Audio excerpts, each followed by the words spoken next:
Well, my name's Ted, and I'm 73 now. Paul and I met 50 years ago. We just celebrated our 50th anniversary. We met in 1960. I was then 23 and Paul was 22, so that's a year younger than me. And we've had 50 fantastic years together. The things we've done over the past 50 years have been absolutely incredible.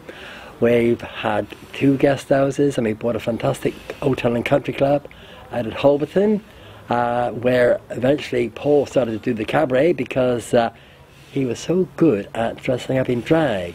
And everybody loved him, and then eventually I did join him for just a couple of numbers, and people seemed to love what we did, and they always said, come to the Laurels because you'll have a fantastic night out. Even after 50 years we are still in love, but love alters over 50 years. But I could not live without him. I could not live without him. I'm glad that I couldn't live without you either. You're fantastic. Thank you. Just love him to bits. Well, we met in 1960 in a pub actually. I saw Paul from afar. I thought, my gosh, yeah, he's rather attractive, if not more than rather attractive. And, stunning. Stunning, if you say so, Paul. And we've been together 50 years, as I say. We've had a fantastic time. Well, over the 50 years, we haven't had much prejudice. If people don't like you, then they don't talk to you, or we just say, well, look, if you don't want to converse with us, then don't bother us.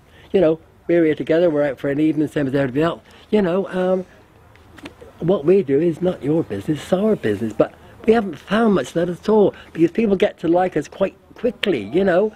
We found this when we had the club. People come in and they were a bit, oh, get your backs to the walls, boys, and all that business. But by the time they left for the evening, they almost could give you a kiss on the cheek and say good night, we've had a fantastic night. So we never got that. People realised we were just ordinary people having fun. And that's what we've always been. And our neighbours here, they all know we're gay. Everybody in the street, well, our next door neighbour there when we first arrived knew before we even arrived who we were, because they'd heard of us from the country club, I suppose, and they all loved us. And people do. They come to us and say, you two are never going to leave here, are you? You know, and it's nice, but if you're nice to people, they're normally nice back.